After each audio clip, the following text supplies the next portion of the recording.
Hi, my name is Holly Rustick, and I'm owner and CEO of the Freelance Grant Writer Academy and the Grant Professional Mentorship. In the Grant Professional Mentorship, we help grant writers double their business revenue in 12 months while writing fewer grants and implementing teams, systems, and a scaling offer. Knowing what service offers to keep, what to double down on, and what to let go of is all vital to growing your revenue and serving your clients. As a grant writer CEO, yes, you've graduated from just the thought that you're just a freelancer. You are a CEO. You may even have a virtual assistant, a grant writer or two on your team, but you might be wondering if you need to restructure your team in 2025. With everything that's happening with the new administration, you may need to streamline your systems this year. So let's look at number one. Offers. If you have federal grant writing service offers, meaning you write federal grants, then you will want to look closely at your clients and how you need to adjust until the changes. This might mean reworking your scope of work of grants and putting in monthly updates instead as one of the grants. So if I really want you to think about, especially if you've been writing federal grants, that's what you're doing. Could you also offer training on how to work through some of these updates that are coming out, right? Could you work on how do we actually strategize? So on strategic planning, on how to strategize to approach other funding opportunities. Or maybe some federal grant opportunities will open up that are new to you that you could apply for, but how do you move forward? So in this year, if you've been offering the same offer for the last few years, you may have to restructure that offer or add something new. Systems. Let's talk about number two, systems.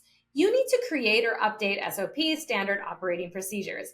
Even if this year wasn't full of new grant things, we recommend you do this every single quarter. Look over your SOPs and update any that need to be updated. See if you can add artificial intelligence like AI, ChatGPT, etc., to support any functions as well. So when you're looking at your systems as well, what are things that have been giving you a lot of bottleneck as well in your business?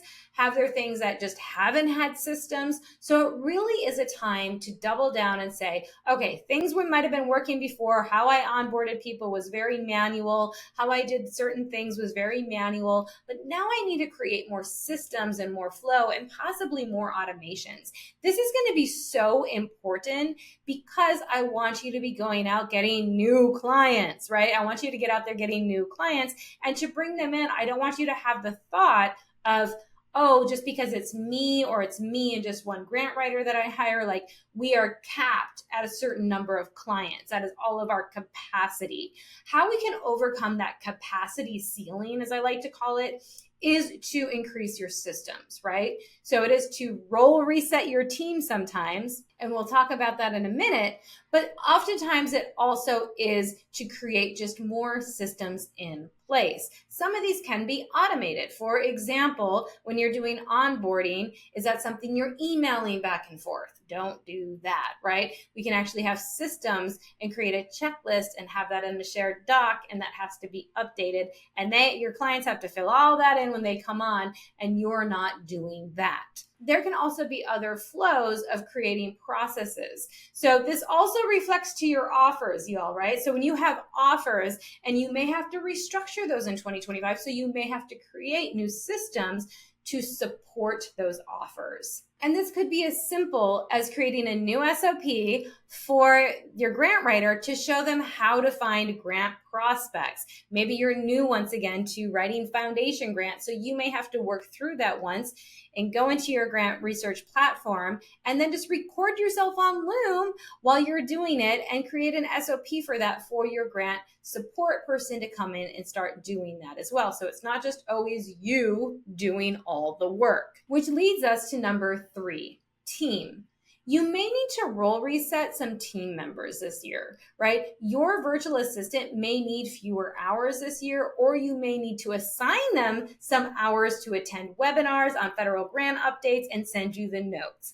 Your grant writers may need to be reporting on grant updates or working on doubling foundation grant outputs. But within everything, you need to make sure this aligns with your budget. Students inside the Grant Professional Mentorship have been addressing these needs to see how they need to adjust in 2025. Some are hiring virtual assistants to help with more admin duties so they can be in front of a lot of these issues and pay attention to that and be the thought leader that they are and really position themselves in that way. Others are streamlining their team members and paying for scope of work instead of hourly. And inside the Grant Professional Mentorship, how we get in front of that is through a 3-hour business reset call just to dig into your business. But all in all, throughout 2025, as someone who's already owning a grant professional business, you've been doing the grant writing, you've been doing the consulting, you've been getting clients, but it's a hot mess. It feels overwhelming right now. A lot is going on, and you're looking to scale your business. The 3 things you need to really identify, once again, are your offers, your systems, and your team. So make sure you're doing the work on how to make everything more efficient so you can serve more clients and really help during these times. Make sure you join and subscribe to our YouTube channel so you get more golden nuggets just like this. We'll be opening the doors to the Grant Professional Mentorship right after the webinar, and you'll be able to sign up for a one-on-one sales call with yours truly. So make sure you register once again for double your grant writing business revenue by writing fewer grants during any administration on March 25th at 4 p.m. Eastern. And once again, you can just jump over to grantwritingandfunding.com/392 to go ahead and sign up. Or you can go to grantwritingandfunding.com/mentorship-webinar. All right, I'll see you guys at the webinar. Bye-bye.